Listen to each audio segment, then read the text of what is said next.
everyone. Is this mic on? Yes? Okay, excellent. So we're going to get started, and I just want to thank all of you for being here. This is our second community engagement meeting that we're having on the Your Waterfront, Your Way initiative, and I'm really excited to see how many people are here. In the first meeting, we had about 35 individuals, and it's great to see a big turnout as well here in our second meeting.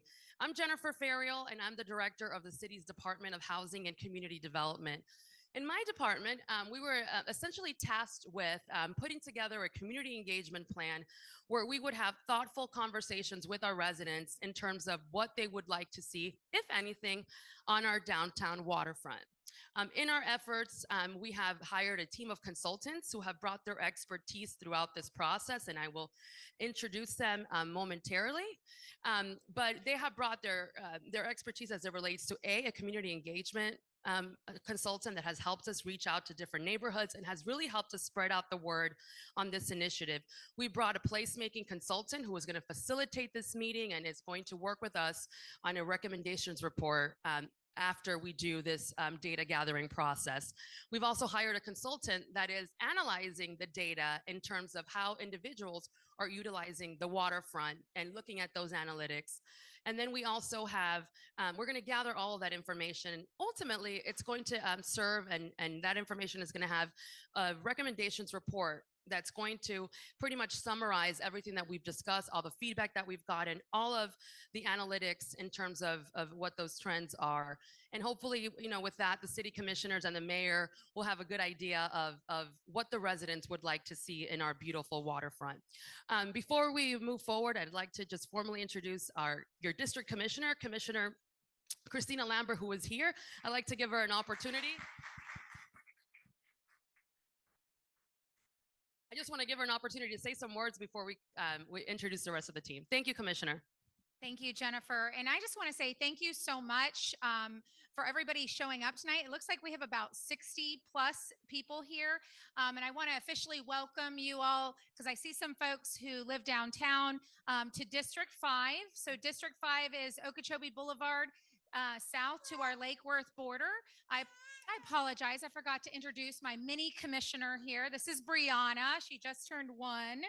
And we're just really excited to see what the residents want to see happen on our waterfront, from what we might do for little ones to individuals coming to visit to senior citizens to all residents in the city. So thank you so much for your contribution. I look forward to hearing everybody's responses. Thank you.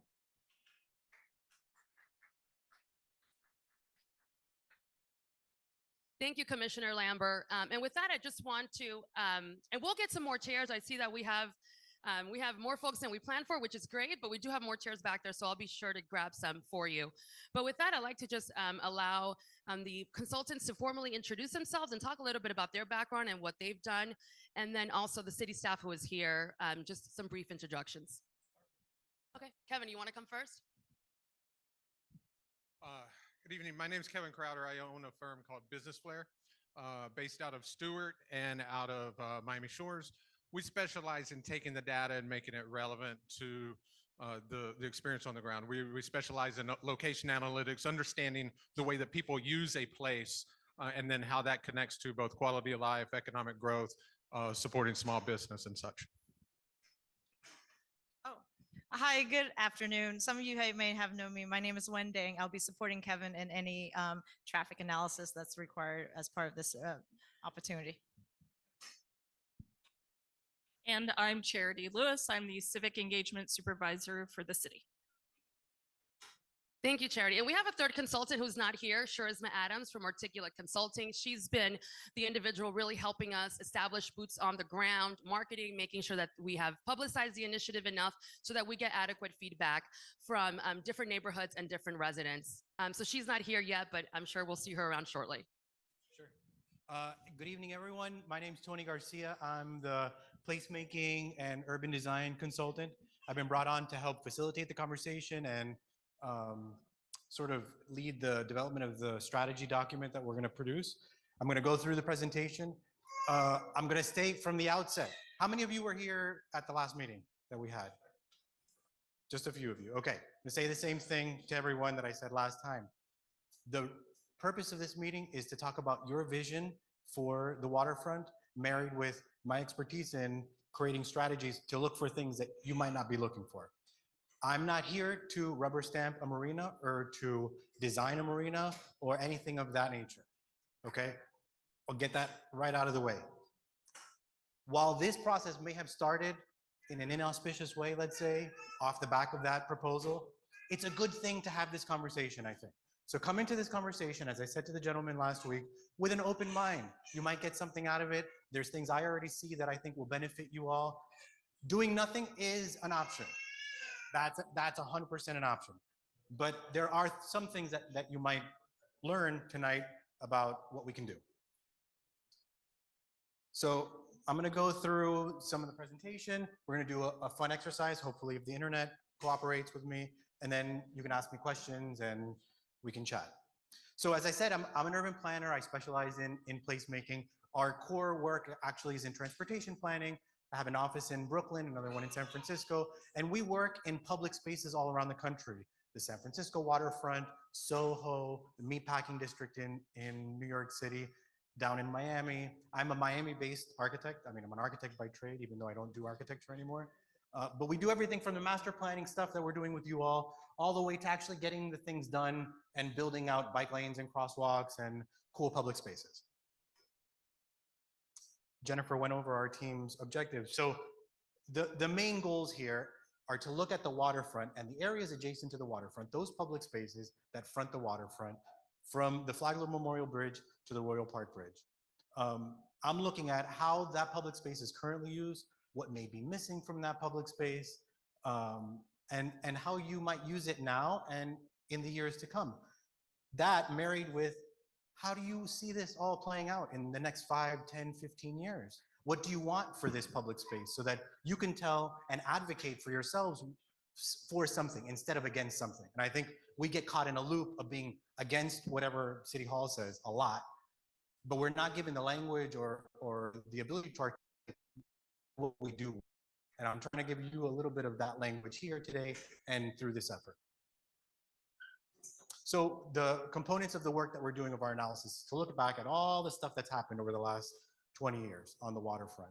So all the master plan, the sort of detailed analysis that Kevin's doing right now. I'm going to show you some case studies of a bunch of different places around the country and how they treat their waterfronts.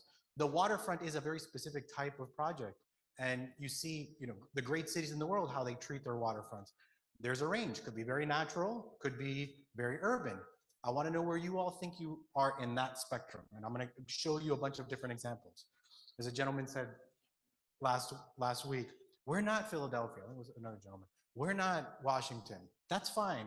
But take from those examples things that you might think are relevant, or you could say that's 100% not what we are. That's instructive for us. And I think it's instructive for you as well. We're doing this community visioning work, sort of having workshops around the community, walking the site multiple times with folks, having focus group meetings internal to the city. I've also talked to basically every single department head, and everybody's got their own sort of angle. The police have their thing, it's a homeless. Parks and Rec has their thing. And then we're gonna look at what are the recommendations short and long term. A recommendation out of this might be to do a park plan for this space that is, more elegant. This is not to design that space. We're not here to design specific kiosks or what is going to go to the waterfront, but there should be other sort of additional opportunities for design that are more intense that can guide future investments. So as I'm talking, and once you leave here, you're going to go home, reflect over the next few days, think about these 4 categories of work, and I'm going to describe them. This is how I see this analysis and how I do this work. I'm looking at 4 different categories, buckets of projects or analyses. Number 1 is programming. How is the public space used right now? How many events are there? What is the mix of events, private versus public? I'm going to go into this a little bit more. Access, how do you get there? That's as simple as the crosswalks and the bike lanes and the transit and the parking and the traffic. But also, how do you access the water itself? What does the dock system or the edge condition look like? Nobody ever thinks about that And I'm going to show you some really cool examples from Copenhagen of how they, you know, treat the waterfront edge. The seawall does not necessarily just have to be a seawall. It could be something more elegant and interesting. Physical design, those are the things that are in the public space. Trees and landscaping and shade structures and benches and all the stuff that goes in. What's working and not working about those spaces. And then the other one, the last bucket that most people sleep on is stewardship. How do you take care of this public space and all of these other things? Who's responsible for it? Is there one entity? Or is it a mishmash of different city departments and other governmental departments that are all trying to work together and maybe advancing one step, but going back 3 steps? You'll see that, at least from my perspective, the public spaces that I think work really well and where the community has the most leverage has an entity that is advancing and responsible for all of these buckets. And that's also cleaning, stewardship, the programming, running the programming. So we're doing these, we did listening sessions with the city departments in last year in December. We're doing the existing conditions analysis earlier in this year. We're doing the walkabouts now. And then over the summer, we'll do the sort of bulk of our work. This is not a heavy planning document. You're not going to see a 100-page document result from this effort. This is going to be a very light 5 to 10 big things that you need to work on over the next year or 2 years that the city can act on and you can all advocate for or against. And I'll say it again for my latecomers, a marina is not going to be there. I'm not the guy for the marina. If that's what they wanted, that was a different person. I'm not going to advocate for a privatization of public space. I don't think it's a good idea fundamentally, and I've been out there. You have a lot of boats already out there, and you can like the marina idea, but this is my professional opinion. So a little bit of the existing conditions analysis. We went far back, looked at some of your master plan efforts. We were coincidentally, how many of you remember the shore to core work? The shore to core work, shore to core. It's a planning effort a few years ago. We were involved with that, with the fund research side, not the design side. We looked at a whole variety of documents so far. Your existing leases, that's going to be a big topic of conversation. The leases with the boat show, with Sunfest, that ties your hands in many ways with regard to the design of that public space. All the public spaces along the waterfront, in fact. Your farmer's market, all the events you do. You do hundreds of events a year in this space. That's an incredible investment that your community's made. And these are not all public events, right? This is also like, you know, Jane Doe's wedding in the pavilion or whatever, but you do a lot of events there. So there's a lot that goes behind that. Storage of materials, all of the, even every time I go out there, there's always something in transition. Somebody's picking up tables or putting away tables or tents. Like there's a way that that can be made better if you want to keep up this number of events or even do more. Our demographic analysis, I'm going to let Kevin talk to this in a second. It's very interesting about who's coming to the waterfront and where they're coming from. Yeah. I apologize. Thanks, Tony. One of the things we looked at is, one thing we specialize is in location analytics, understanding how people move in a place. And so one thing we looked at when we looked at the waterfront is we saw that, and we go back to about 2019, because we want to understand what was happening in a place before the pandemic had the effects it had. And there were about 980,000 visits to the waterfront in 2019. Obviously that went down in 2020, but it came back much higher, where in 2023, there were 1.6, almost 1.7 million visits to the waterfront in 2023. It's location data, and part of that data comes from cell phone analysis, cell phone location analysis. I'm sorry? Right. Yeah. And so one thing that we found is, of those 1.7 million visits, 900,000 of those visits were from people who came to the waterfront more than 30 times in the last 12-month period. And we found that what we would call a loyal visitor base of about 75% of those visits are loyal. The primary use, it picks up during the day, but it's the evenings that is where we see the highest use. And during the week on Saturdays is the highest use. One of the things we also look at is what else do they do in the area? And we see that they visit a lot of the restaurants, either before they get to the waterfront or after when they leave the waterfront. They visit a lot of the restaurants and other things in downtown, but they're really not, we don't see it as heavy in the shopping and other activities that they do there. But one thing we found is that even with the repeat visits that are happening, around 60% of the visits are by people who live more than 10 miles away from the waterfront. And we got a question at the last meeting, well, does Sunfest and the boat show skew that? And it doesn't. We ran that throughout every week over the 12 months, and we saw consistently it's being a regional attraction. I know that's a little hard to see, but you can see the primary market area, trade area that we see for that. So there's a service called Placer, and what they do is every time you install an app on your phone and grant location access, they sell that data and it gets aggregated and analyzed to understand how people move between place and place.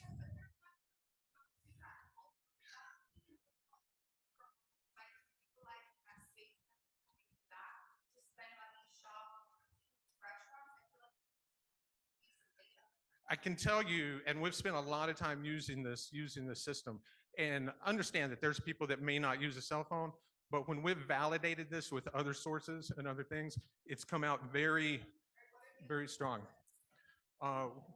Just quickly, we do have folks on Zoom that are listening in. So if there's a question component to this meeting, so if we can just hold off a little bit, just because we want to be able to repeat the question so those that are home have an understanding of the discussion. So if we can limit that and just wait to that portion of the meeting. Thank you. Yeah, and I'm happy to even sidebar and show anybody more info on the data. But getting away from that, some of the other things we looked at is, even though it's a regional destination, what's happening around it? And how have things changed within downtown and close to the waterfront? So we looked at the area within a 15-minute walk of the waterfront. And what we found is that from 2010 to 2023, the downtown population grew within that 15-minute walk, grew by 55%. The number of households within that walk that are family households went from 26% to 36%. And so that was another thing, another piece that we found interesting. And then sort of the last piece is also within that area, the vacant housing units in 2010 was about 30% of the units. And in 2023, it was 15%. So more occupancy, more families, more population, they're just right adjacent to the waterfront.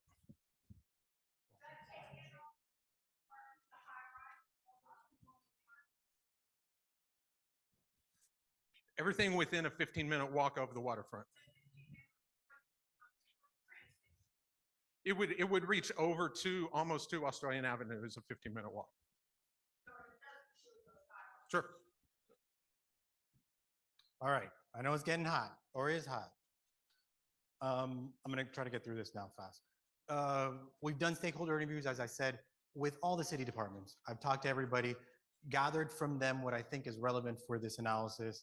We're also talking to folks like the chamber. We talked to Sunface. We're going to talk to the boat show. And all of their sort of angles, if you will, are going to also inform that analysis. And it also helps me understand. So when I go to talk to Sunfest about their lease, what are they looking for? Are they open to adjusting that lease? How flexible can they be? And what we've heard, homelessness is a problem, right? Not a surprise. We need storage for back of house stuff from events, like tables and chairs that's proximate to the Great Lawn, for example, rather than have it be somewhere that's far away and difficult. Flexibility in planning is important. Flexibility in what we propose. The resiliency department, we need a comprehensive approach to the seawall. That might be one of the first things that you need to do, is think about how you address the seawall in a comprehensive way to include utilities and address sea level rise over the long term. And then the lease restrictions, also very important to think about how they're impacting your efforts. We've done a pretty intense survey effort. Today I just checked, almost 1,300 responses. It's a great survey response from your community. And I'm not going to go over every question. I'm happy to share everything that we've done, all the questions, this presentation as well. But the two that I wanted to show, the people who are taking the survey are people who live or work within a 5-minute walk or bike ride of the waterfront. I think that's super relevant. It gets at the lady's question about who's helping and responding to this. And then in terms of the buckets that I talked about, how do you rank them? Or what you know, if you had to rank the programming, physical design, stewardship, and access, which is most important? So the question was, and I'm sure most of you took it, this is fine, don't do anything, we like this, all the way to this keeps me from going to the waterfront. And very few people said this keeps me from going to the waterfront. But the one that I think you see a lot of is, this is good, but it could be better. Okay, I'll take that. There's always something that we can do to make things better, right? In programming, physical activity. Access, people feel like it's good, we're okay with access. And maybe it was a function of the way that the question was worded, but when I get the notes or the free responses, there's a lot of traffic and parking are issues. So things to think about. That's gonna be everywhere. That's everywhere in every city that I ever work in. I'll tell you the same thing I tell everybody else. You're not unique. Everybody thinks they have a parking problem and a traffic problem. Yeah, LA, Alaska, West Palm Beach. You don't cure that problem. It's really, you don't want to hear that, but it's not a problem you cure. Respondents, okay, so themes, people like going there for exercise, just to chill, to go look at the water, to rest, to go to an event. People feel generally positive about the waterfront. And the things that people want most, especially in the survey results and in the comments, more shade, amenities, you know, playgrounds. You don't have playgrounds, you don't have doggy parks, things that people use for public spaces. And then the top concerns, too much speeding on Flagler Drive, and then the homelessness. And we had that one question at the end. How do you feel about the marina proposal? It's like 85% no marina, 15% marina. Yeah, well, that's what they mean. This is for an additional marina. Well, who knows, right? Waterfront planning framework. All right. Settle down. Come on, guys. All right. So we talked about the framework, the 4 buckets. I'm going to go into what these each mean. Programming. We talked about how many you have 38 formal event days a year, plus a whole bunch more after that. And then your major regional festivals like the Sunfest, your boat show, the Green Market. The questions I'm asking and I want you to reflect on, and I'm saying this all to you so that you'll get our information after. Think about it and email me. I'm super accessible. If you want to call me and talk, I'm totally okay with that. What's the right mix? Do you do too many events now? Do you do too many big events? Should there be more passive events? Should the city even be involved in hosting events, or should it just be something that people do and you permit it? What's missing? I don't see a whole lot of, and maybe people are going to correct me, but art programming, art-based programming. And what about water-based? You know, with the exception of a marina, how do people interact with the water, if at all? You get on a kayak and go in the intercoastal, does that happen? Do you want to see more things happen in the water that are fun and interesting, that are not a marina with big mega yachts? I'm asking the question, maybe, maybe not. Again, access is, what happens to Flagler Drive? Is there some better use of that space, or a way of carving it up so that there's more space for the park? How do you make it easier for people to get there? And what does that edge condition look like from people on land to people in the water?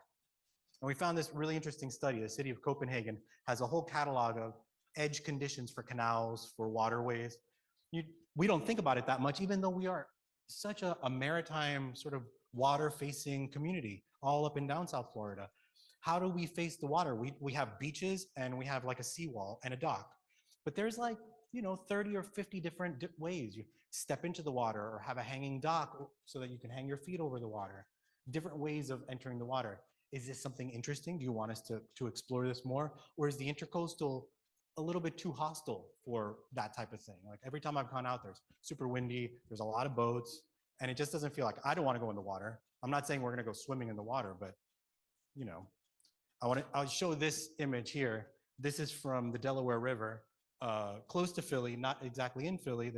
It's one of my case studies, but they do floating activities in the Delaware River, summer and winter. So skating rink, and I think that's a movie theater at some times. No. Here are other shots of a very gray Copenhagen with some greenery. But there's also green edges, right? Physical design, shade, more shade. You have a lot of really beautiful palm trees, but palm trees don't really give shade. So are there street trees or other types of shade structures that we can think of? Is it welcoming and inviting? What makes you want to stay there? Lighting is usually an issue, or landscaping. And for me, when I look at, for example, the Great Lawn, it's a really pretty space, pretty public space, but there's things there that I think they're very like of the last decade or 2 decades, edge conditions, like low walls, and things that don't really feel super welcoming. There are certain areas and access points that you feel like, I want to go into this space, apart from the homelessness. But then there's other physical design features. There's a lot of clutter at the edge. You're like, I don't want to go into that space, regardless of whether there's shade in there or not. So a little bit more about physical design elements. I'm sorry for all you, it's hard to see over here. We're looking at different categories. We look at everything from trees and overhead conditions, lights and shades, all the way to smaller play structures, kiosks for some type of commerce. That could be a coffee stand or ice cream. And then smaller play structures and seating. Here's what some of that looks like. This is here in West Palm. You got kiosks of different types and different characters. I show this. This is the Ferry Arch building on the Embarcadero in San Francisco. We don't have the benefit of their history. You know, they have these interesting buildings and destinations that people go to. But what are some of the things that you have that you can leverage as destinations beyond just the waterfront, right? What greenery or play structures that can activate, there's that word, activate, bring people there to give them something else to do, or to provide a variety of things for people to do. Stewardship, this is the last bucket. How is the space managed? Is there one entity that's responsible for all of this, that is responsible for creating a plan for all of you to put your energy into, so that that entity can then implement that plan, be it for a seawall or whatever other condition, public space, and all of these other components? How are they going to get operationalized? Because it's going to be very hard for Parks and Rec to do one thing and the police to do another thing, and so on. And they're in charge of things like security, maintenance, cleaning.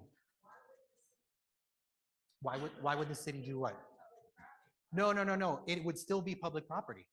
The entities that are created are funded by trusts. No, not even private, just a public partnership. They are entities like the DDA, like the CRA, that are just responsible for that one thing. They're not responsible for anything else, and they are your voice in implementing and taking care of that space. They make sure the trees get cut. They make sure that the trash is picked up. All the things that might happen in a piecemeal way happen in one entity. I'm going to show you what that looks like. And that's the current infrastructure that we have at the city now, where the CRA and the DDA support efforts of the city through cleaning and keeping the right-of-ways clean and trimming the trees. So that's not anything that's not currently happening. Right. The DDA currently supports the city in those efforts. Right. And this would give, do you need dedicated staff or people that are taking care of that space on a 24/7 basis, putting away the chairs and the tables and making sure that it's an elegant, clean space. And constantly thinking, like one of our clients, as I said, is San Francisco, is the Fisherman's Wharf CBD. They're always thinking about ways of addressing illegal vending and homelessness, and they're responsible for that.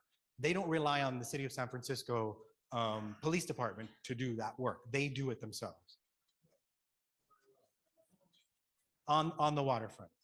So, okay, I'm going to show you a couple of different examples, and there's a range here, different levels of intensity of activity, of built activity, of our surrounding context.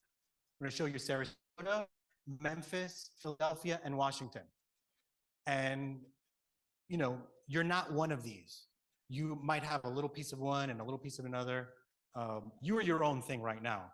But the question is, where do you want to be in this spectrum? Okay, so here's your baseline. It's about 0.8 miles, not a huge stretch. But one of the things that I'm learning is there a bigger regional sort of play here with the rest of the city? Why just this area? Would you, if there is an entity, for example, it wouldn't just be for this area, it would be for more of your city river, intercoastal waterfront. Here's a very small site in Sarasota, teeny, 0.3 miles. And it's managed by a 501c3, a nonprofit entity, not a commercial entity. It's a conservancy. And the purpose is to save natural areas around their waterfront development. They have more sort of natural features and natural activities, recreational activities, and some very minor play structures. It is the least intense, both in terms of how the edge condition is detailed, but also on what's there. It's not super dissimilar from what you've got, except what you have right now is very built up, and this is much more natural.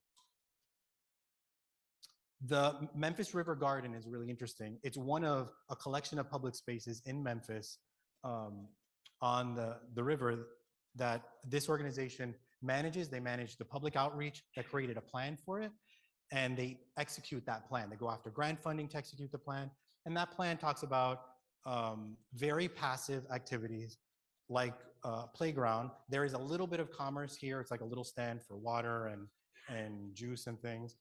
But the majority of this space is all natural. And it fronts a very urban condition. It's not dissimilar from your sort of waterfront condition. If you've been to Memphis, the park is much wider than what you've got. You've got a little sliver of land on the waterfront, to be honest, in comparison. But they are separated, their urban condition, their buildings are separated from the waterfront by a pretty large road, Front Street. So it's not dissimilar from your case in that situation where Flagler Drive feels like an impediment at times to get over to the waterfront. Here's a much larger sort of collection of public spaces. This is the one I was telling you in Philadelphia on the Delaware River. It's not one large public space. It's a collection of punctuated public spaces that's managed by a 501c3, and they have interesting events. It's not super passive, so it's actively managed and actively programmed. They put on events during the summer and the winter to get people to go there because it's far from the city. People are not actively walking there all the time. Here are some other shots of some things that are floating. This is a floating skating rink, and then this is just on the side of on the land side. This is a very tiny site in Tampa. On the side, on the range of public to private, this is very private. This is privately controlled. It is on the waterfront, and it has commercial interests. It's very small, but also has programming. The wharf is the most intense of the case studies. It is in Washington, D.C., in an area where they redeveloped. There is no street between the buildings and the waterfront. It's a very active waterfront. You can see here a lot of boats, and it's very actively programmed. This is not you guys, right? But the thing that they do very interestingly is they have a lot of programming. I like how they treat that space between the buildings and the waterfront. It's pedestrianized. You feel very comfortable. Things that I really don't like about it is that it's like an outdoor mall. Like it's fully privatized, and there's a whole bunch of other issues there, but the activation is so intense and good that there's something compelling about that. And then finally, this is not a waterfront project, but I think it's super compelling anyway. The Beltline, 22 miles around Atlanta, that is a former railway corridor. They've turned it into, the genesis was as a trail network, but it has become an economic generator for the city in creating development nodes along the trail. Art, it's a regional art rock. People go there. They are patrons of the arts. They curate this outdoor museum along this route. Is there something to be done with art along your waterfront that's more interesting than what's there now? What's that? The waterfront is art. Well, that's an interesting take. Okay, I'm gonna go into the exercise now. Cross your fingers. Hope it works. Yeah. It's the same QR code that you see on the screen. So just in Oh, okay. case you can't access Okay. it, we're just going to pass these, if you don't mind, just spreading them out throughout the room. Again, in the event that you're unable to take, to utilize the.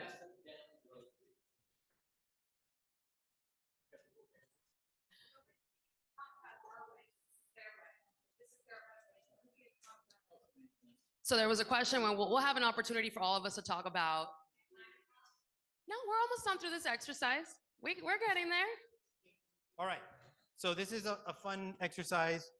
You should be able to see the results come out live on the board. Hopefully they come out. Scan the QR code. There's a series of questions. This is the first question.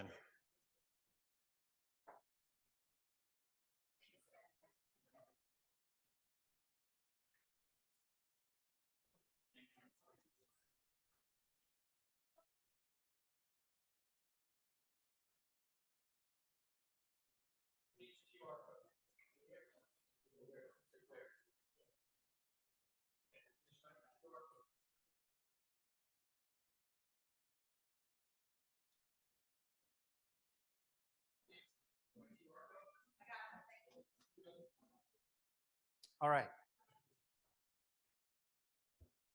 Okay. It's not showing up on the screen, but I will narrate what I see. It's supposed to come out here, and it's not.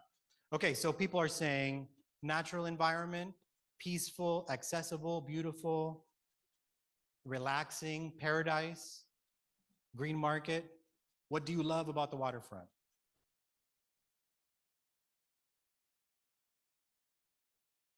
Everything, you guys okay? I see 26 respondents. Didn't work? And I just want to remind you that this is just a fun exercise that we're doing. The most important way to get your point across is through the survey, through emailing us, because we're going to compile all the information. So the most telling piece would be in that survey where you can provide, the feedback, and that's what's really going to help paint that story through taking that survey. This is just a fun, interactive way for us to engage throughout this meeting. And I'll say there are If we can please.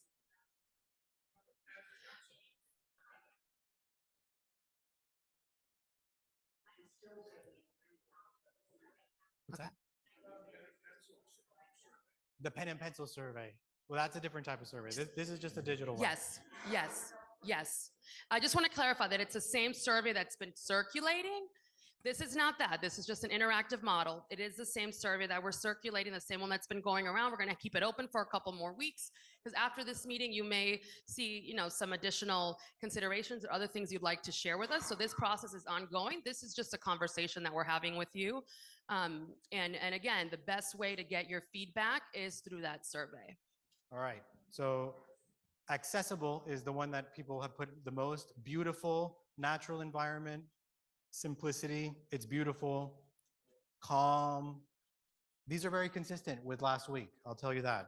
Nature, peaceful. Okay, people are still adding. I'm gonna continue on to the next one. Okay, what word describes the character of West Palm Beach today?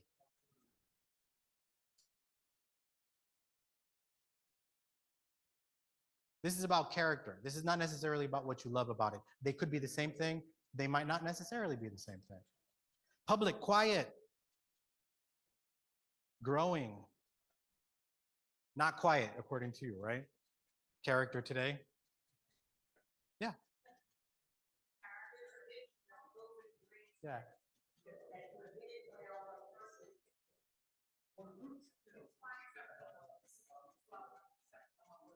Lovely, except for the homeless. Okay. Perfect.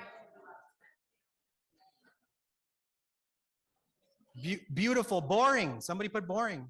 Couple people put boring. Grumpy. No, come on. Greenery, basic. Okay. It's a little bit basic. Lively.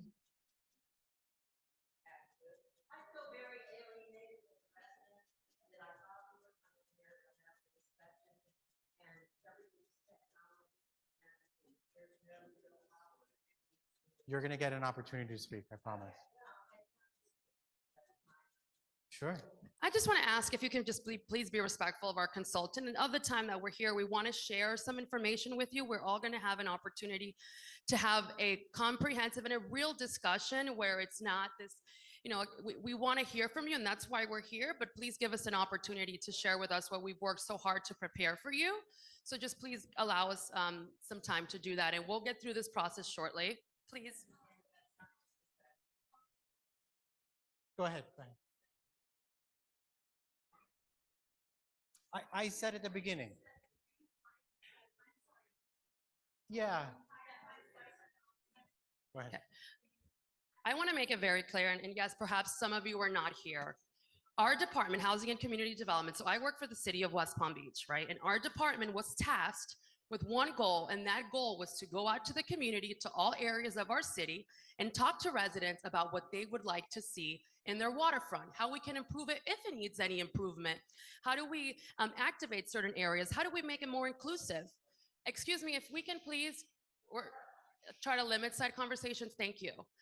So we can have a more inclusive waterfront. What we've seen throughout our community engagement efforts, and we've gone to numerous neighborhoods and throughout residents throughout the city, is that there are certain individuals throughout our neighborhoods that don't feel like the waterfront is inclusive for them. There's nothing there for me. We've heard that through our community engagement consultant who's done a lot of that work.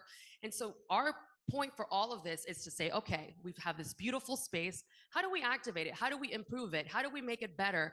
And it may be it's perfect as it is. That may be the outcome of all of this, but we are here for one specific task only, and that is to get your feedback and to have a productive conversation in terms of how we can improve our public space. That is it. We're not here to solicit one specific idea. We're just here specifically to solicit your input, feedback, through, again, our various community engagement strategies that we've employed. Has the marina been scratched, or are you just putting that on the back burner? There is no discussion of a marina at this point. This is not a marina discussion. I want to make that very clear. Is that still in the works, because you're going to develop the waterfront? You have a marina. Sure, I want to just make sure that this is not, and I want to say that one more time, and I don't want to go back and forth. This is not a marina discussion. I don't know what other ways I can say that. The city commission, if I may, the city commission made a determination not to move forward with it. And as staff, we are not to move forward with the directive has been made, the decision has been made. As a result of that, we are here to have conversations about what you would like to see, if anything. So please, if we can just get back to finishing this exercise. Thank you. We're going to get to your questions, I promise. Okay, this is the next question. We have a few questions. I know it's hot. I know, like I'm sweating like crazy. It's on, it's just a lot of people in a small room. What word describes your vision for the future? What do you want to see for the future of the waterfront?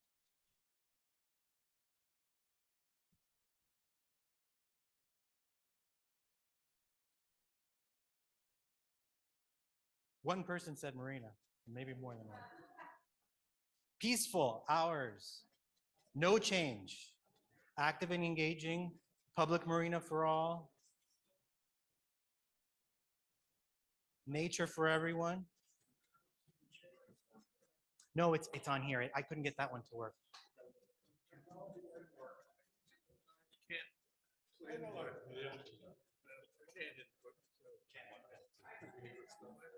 All right. Moving on. Okay, what's the biggest challenge in a word? Maintenance.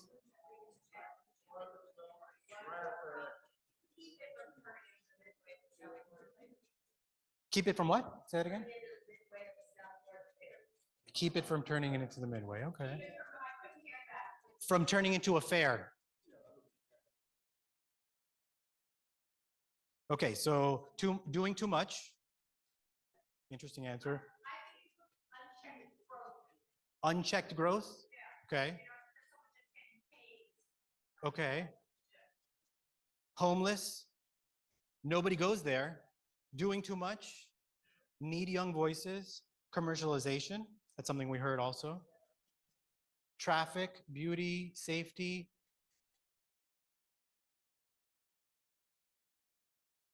I'm going to share these results. We'll put them on the website so that you could see across meetings how there's commonalities. This is not a scientific survey. This is just thinking about what your neighbors are thinking about. And okay, how important are the following? This is the ranking. Water-related activities, is that something that you want us to look at, or is that kind of a bridge too far? More programming, better stewardship, talk about maintenance, traffic, addressing homelessness, more shade, more trees, or nothing. And I picked out the ones that I thought were the most relevant based off of what I think. The maintenance, the trees, the traffic, big shade trees. Yeah, there's more.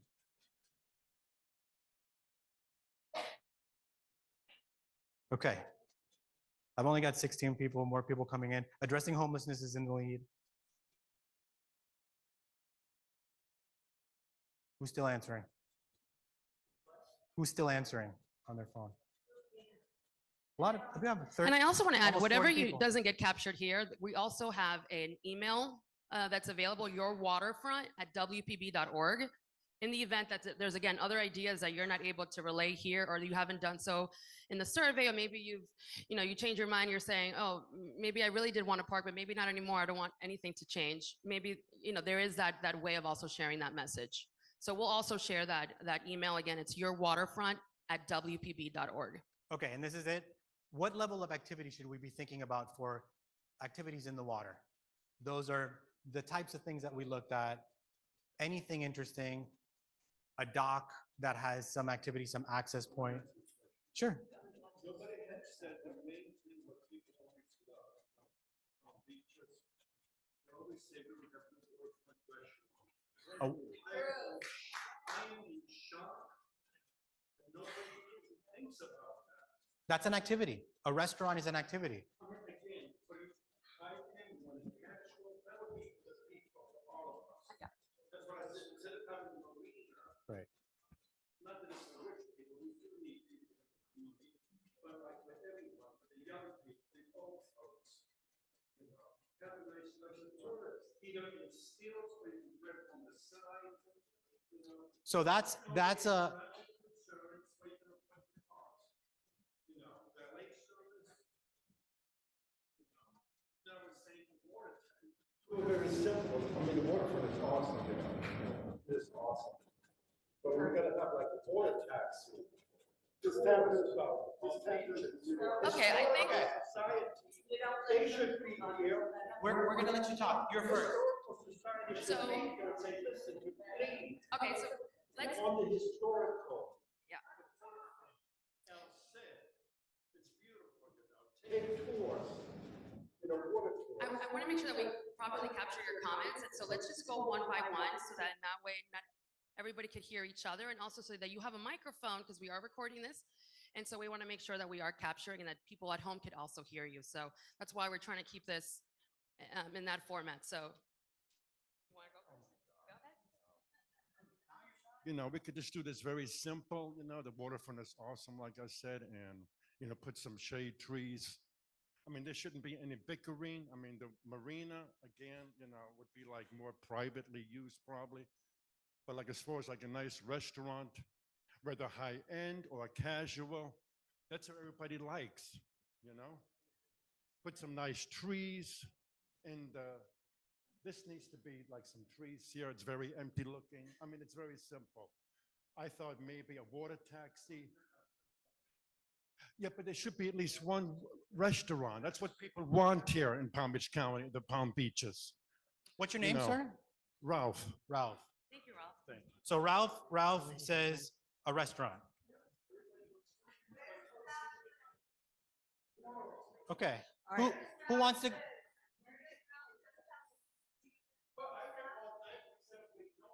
I don't, guys.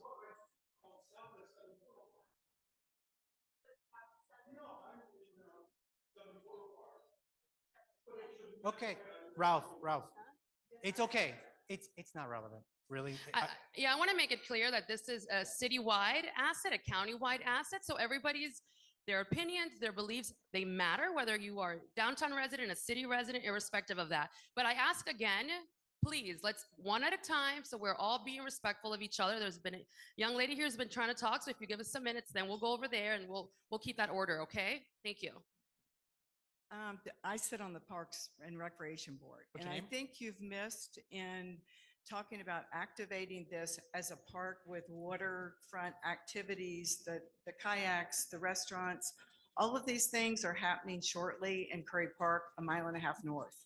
So we don't need them, in my opinion, downtown blocking traffic and a mile and a half north, because we're redoing that huge park that's on the waterfront. What's your name? What's your name? Pat. Right. Am I good? So Pat's response, which everybody over here heard, is that this stuff is happening in Curry Park. Activations are happening in Curry Park. So what I'm hearing from that, I'm going to reinterpret that, Pat. It's okay to activate the waterfront in nodes. There are certain parts of your waterfront you want to be passive, and other parts that are okay as active. And maybe Curry Park is that active node, and this part of the waterfront is a passive. Is that fair? Okay. Perfect. Hi, everyone. My name's Madison. I live and I work in downtown West Palm Beach in walking distance to the waterfront. I think that this would help clear up a lot of what's happening here. I think a lot of us are just looking for reassurance from city government that the marina project is not going to be pushed through on the consent agenda over the summer when none of us are here. So if we could have some reassurance there, that would be fantastic. Thank you.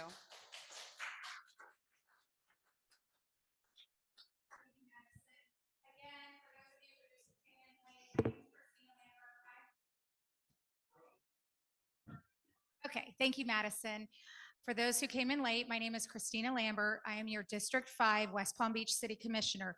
I'm going to go back and answer a question that got asked before. So there was a process that brought forth a proposal for a marina. We have since taken that off of the table. I can guarantee you, Madison, and to everybody in here, that it will not be on a consent agenda. There will not be anything done in the dark. That is why we are doing this program here today and throughout this process, is so that we can hear all of the fabulous ideas that you have and that we can build something we can all be proud of. Does that answer your question, Madison? Thank you.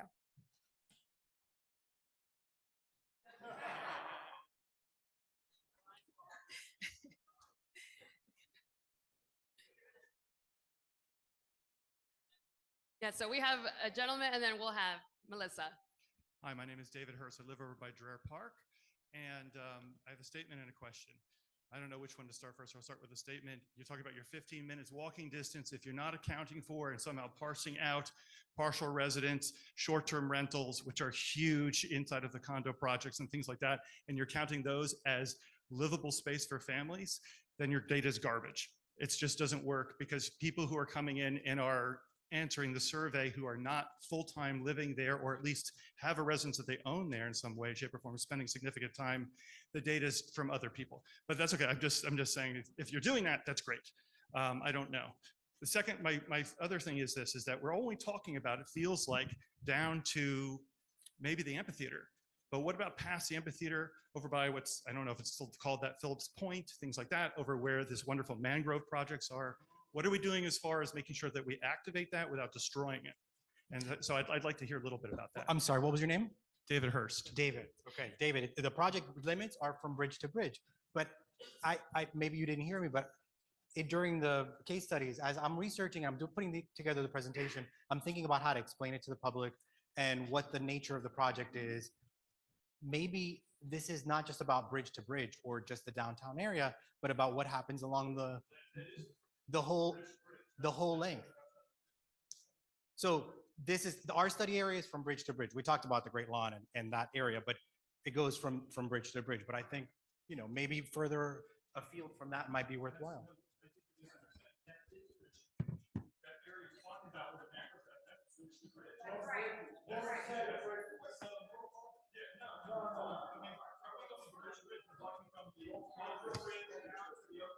No.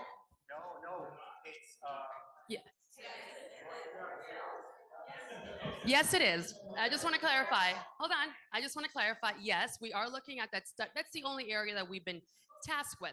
And I want to say this is an initial conversation. What comes from this may be continued conversation or a continued approach to looking at things a little bit more in a different light. Maybe it turns out that the decision is we can't just look bridge to bridge. Maybe we have to look beyond that. But this is just the scope of what we're, based. Correct. No, it hasn't. It hasn't been important at all. And we'll go to you, sir. We're going to give Melissa, but I also want to add just one comment that you've made. Visitors are just as important too, because that's what attracts a lot of the economic growth and development into our city as well. And we are engaging with Discover the Palm Beaches, who they lead our visitor efforts and so they are part of the stakeholders, even if they don't necessarily are the ones that would voice their concerns or express. They are part of the stakeholder group, and we are also targeting them. Okay. Got it. Excellent. So Melissa Nash, and I live at 610 Clematis, and my office is just on the outside. I'm in the warehouse district. Spend a lot of time downtown. I'm most known for being the pressure washing lady. Hello? Yeah, okay. All right. My question is, when you do a study like this, and it goes through public comment, and it goes through to execution, construction, and it's done, and you do a ribbon cutting, what is the expected life expectancy when we do a project like this and you have a ribbon cutting? Of any, on the average of a project similar to this? Oh, well, if it's done properly, a generation. So then why are we here? Because Lois just did this 1.5 mayors ago. Why are we here? Lois just did this. Our waterfront is not that old. Right. So why are we here? Is that a question? I'll answer that. Why are we here? Lois just did this. This is our waterfront. Lois gave us a waterfront. It's a great question. So when the marina item came to City Commission, the call that we heard overwhelming was we want input. And I heard multiple times staff and consultants say, we want input. And if the input is that nothing is going to be done, then that is what the report will say. So that's why we're getting input now. But we are hearing from folks that they do want certain things. And so we're considering whether it will be a small change, whether it be a moderate change, or something else. But we want everybody's input on that. And that is what I heard loud and clear from residents was we want to give input. And I'll add, Melissa. Hold on, we have guys, we're not going to talk over everybody. Melissa, one more addition. That you're focusing exclusively, I think, on the physical design component of a master plan, building and designing a landscape, which is fine. Yeah, but that's not the only part of your public spaces. It's the management of the public space. It's what happens in the public space. I was very clear about the buckets of how we categorize projects here. And those things get refreshed all the time. That's an active thing. Your plan and your waterfront should be an active living thing that you update and you improve all the time. If you're not improving, you know. I want to add one thing, and this gentleman, he was next on our list to make a comment. We don't always get it right at government. We all know that. We don't always do, we could have done things way better or done things a little bit differently. And we learn a lot from these learning moments where we don't get it right. And we're like, how do we avoid that moving forward where we can gain the public trust and really ultimately end up with a project that we can all be proud of? And that's what we really want to accomplish here. And when it's all said and done and we come up with great recommendations that, most of you can stand behind, I think that'll be great. And the commissioners ultimately, and I hate to put Commissioner Lambert on the spot, they're going to be the decision makers in terms of what recommendations we bring forward. They're just recommendations. We can decide to employ 2, 3, or none. So our whole goal here is hopefully that we can get that feedback from you and really gain the public trust and do what we're tasked to do. So I'm going to let this gentleman go first, and then we'll go to the young lady in the back. Just a couple comments. What's your name? Just bring it forward. Yeah. Just a couple comments. What's your name? Donald Rad. I live right by Myers Amphitheater and lived by the Intercoastal my whole life since the 1950s. Okay, so to go back to that, there was a time where the city of Lake Worth Beach today, the mayor used to swim across the intercoastal waterway. It's impossible now. So after all of the, and I'm not going to talk about the marina. I think everybody has that under control. So I'm not going to talk. I'm talking about the actual water. There's been so many things going on. Number one, the gentleman was talking about the mangroves and the island that was built. That is Palm Beach County. That is not West Palm Beach. So that's off the table to start with for West Palm Beach to do anything with that. So take your plan from bridge to bridge and start from where the pier goes out to the mangroves and go north from there. And that's something to talk about. And like you also said, that should be developed because many people don't even know what it is. Walk out there and you see nature, you see the clams growing, and that's cleaning the water, which is my next point. If the city really wanted to do something, and I think this gentleman talked about it, if you took an area where the marina would have been and want to make it for kayaking, people to get in the water, some of the pictures you showed, and if the city would have done or does some type of mangrove island area, but then they take it a step further, what I've learned through all of these shows that's come through, that people work very hard to clean the intercoastal, that intercoastal will never be cleaned until about a foot of mud is removed from it. And I've always said, how come nobody's addressing that? That's from sewage that was dumped into it years ago. They used to dump raw sewage into the intercoastal. The boats still are. Well, yeah, that's another story in itself. But if you took one area, give it a half an acre and put some kind of the decorative seawalls you showed in Copenhagen, I believe, and blocked it off and cleaned that area and put mangroves in there and made it so people would have a natural area to kayak through. It don't have to be that big. That would be a step in the right direction. Something that was said last week that was really hit me, which is, I think, to the point of what could be done, is Flagler does not need to be 4-lane through there. You could take half of that road, make it for the waterfront, and make it a 2-lane road, put some speed bumps, whatever you need to do, because people take their life in their own hands crossing that road to get to the waterfront. They're at Bradley's, they're having drinks, you know, their faculties aren't 100%, and it's that would be helpful. So if you took that, made it a little wider, did a little more things, try to make it a little more inclusive for people to actually touch the water, see some mangroves, have some more island, and forget the boats, and you know. Nice. Thank you. Yeah. Thank you for your comments. Okay, wait. well, thank you so much. We'll take your question, and then we'll do a couple more, and then we'll be around. We'll still be here to have conversations. So just know that we'll be here for a little while to answer any questions you may have after the meeting. Wait. What's your question? All right, what's your name first? My name is Nancy. Nancy, good to I meet you. am a lifelong resident, family who's been here since the early 20s. And I look around this room and I certainly don't mean any disrespect to any of you. However, everybody who's working on this project or working for the city doesn't have any history. So I see Mrs. Sned, who's a longtime member of the Parks and Rec Advisory Board. I see lots of people, lots of faces of people who've been here a long time. We all went through the redo of the waterfront the last time and saw the pictures of cities all over the world and heard a consultant say, well, let's float something out there, you know. So our concern, and then we come to this thinking it's an opportunity to provide input. And then I see that last December, the city had stakeholder meetings. No, that was internal. That was just city staff. Well, no, it was other involved agencies and what have you, apparently, from your slide. But this, who better than the stakeholders in this city, in my opinion, are the taxpayers, the people who live here, people who care enough about this place to put their money where their mouth is and own property and are concerned about it. And there are any number of things that can be done, but our city is growing terribly. And we are giving away parkland taking green space away.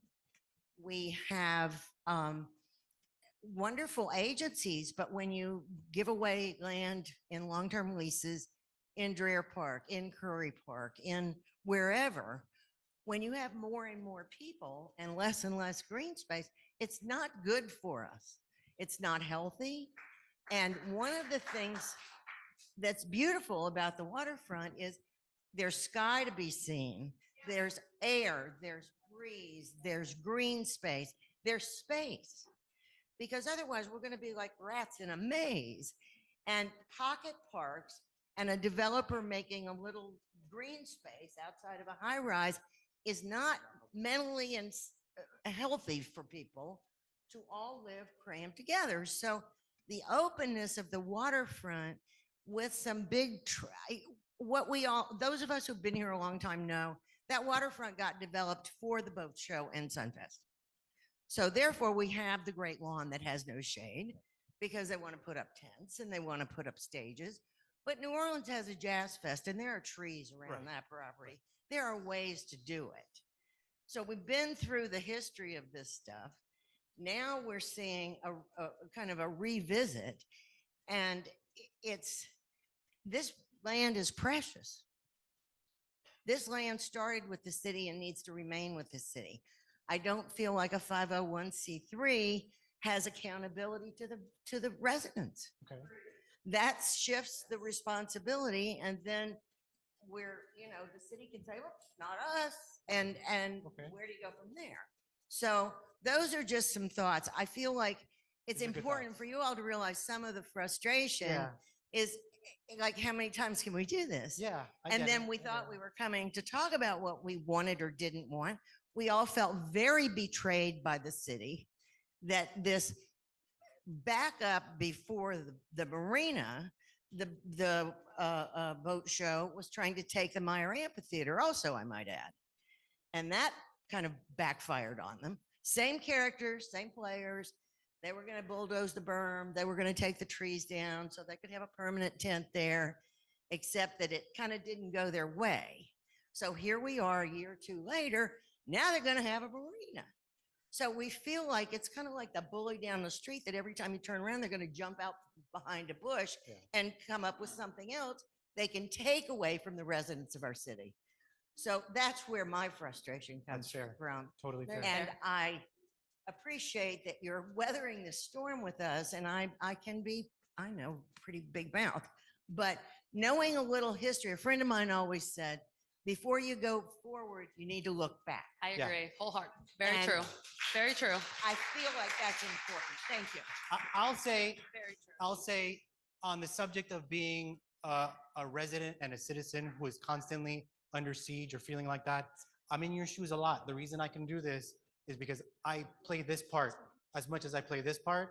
So I'm sort of like doing community therapy here, right? Like, if the one thing that you got out of this, all of you, is that the report says we need to plant more trees and figure out a way of doing that, and what happens in the boat show lease, figuring some way of doing that, that would be a win to me, right? And that's not a master plan for the waterfront or anything bigger than that, right? That's an okay outcome from this. And that's what the city is looking for. And ma'am, can you share your name again? Nancy. Yes. Nancy. That was, I got to tell you, that was some great feedback. And thank you for just giving that perspective too, because I like the comment that you made. You have to learn the past before you can move into the future. And I think we sometimes lose sight of some of that. So thank you for sharing.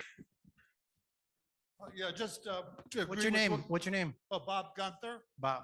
Been down in the downtown for about 20 years, a snowbird, but what attracted this is a great opportunity, and it's been very attractive to everybody. You can see the tremendous growth that is taking off here, and more coming every day. I mean, it's you have to respect the individual owners who want to maximize the profit and the value of their properties, but at the same time, it's always a balance between that goes on unchecked, then the common good, the individual person could do will be impacted negatively, and they're losing the long end.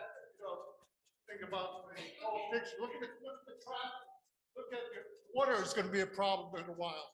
Garbage, and congestion. I mean, try to go on Dixie Highway for rush hour. You're going to lose the whole quality of life. You're going to lose the stress is going to go up tremendously, and you're going to lose what everybody came here to enjoy. Yeah. I'll be there Saturday too. All right, Bob. Thank you. Okay.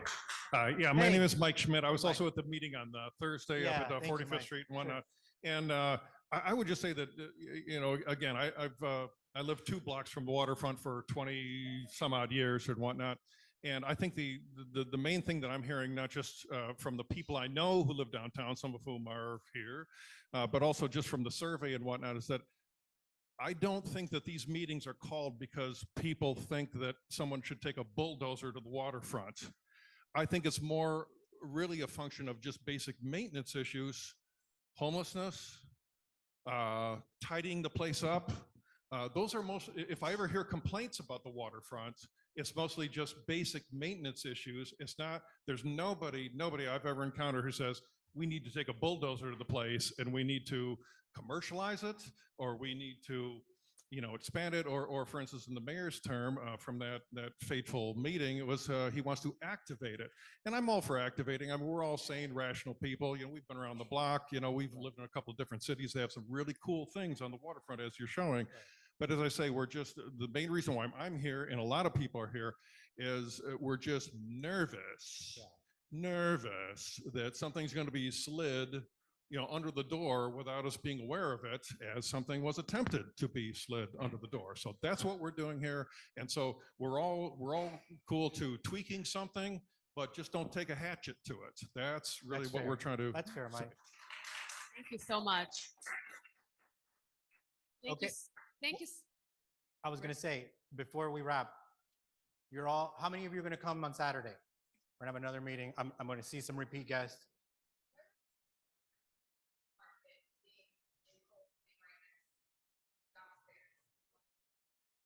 I mean, wherever there's in the garage where there's parking, and we understand that there's a green market and why we wanted to have it. So people also, there's a lot of folks are going to the green market that may also want to join the meeting. So we figured a lot of folks are already going to be there. So it made sense to do the Saturday meeting during a time that we have, folks coming to downtown anyway. So we will be around. I just want to, first of all, I just want to thank all of you on behalf of the city for being here, for your participation. The folks that have been here, first meeting, second meeting, now going to the third. Thank you for that. Please, if you have any other feedback, we'll be here for questions, but also email us at yourwaterfront@wpb.org. And again, thank you for your time, and I look forward to seeing you all on Saturday. The third meeting is on Saturday. The third meeting is Saturday in the library in the downtown, and it starts at 10 or 11? 10 a.m. I just It's want. third floor. I'm Charisma Adams. I was responsible for community engagement on this project, but I just wanted to point out to the board there, if you didn't have opportunity to look at it, feel free to take a photo of it. This board does outline public and private spaces, so you can see the parcels that the city actually owns versus the ones that are private. In case there's some confusion about certain lots, if we can do something about them or not, you can take a photo of that one because it does outline the parcels that the city owns versus the ones that they do not. So just so there's clarity on that. Excellent. Thank you, everyone, for your time. Thank you.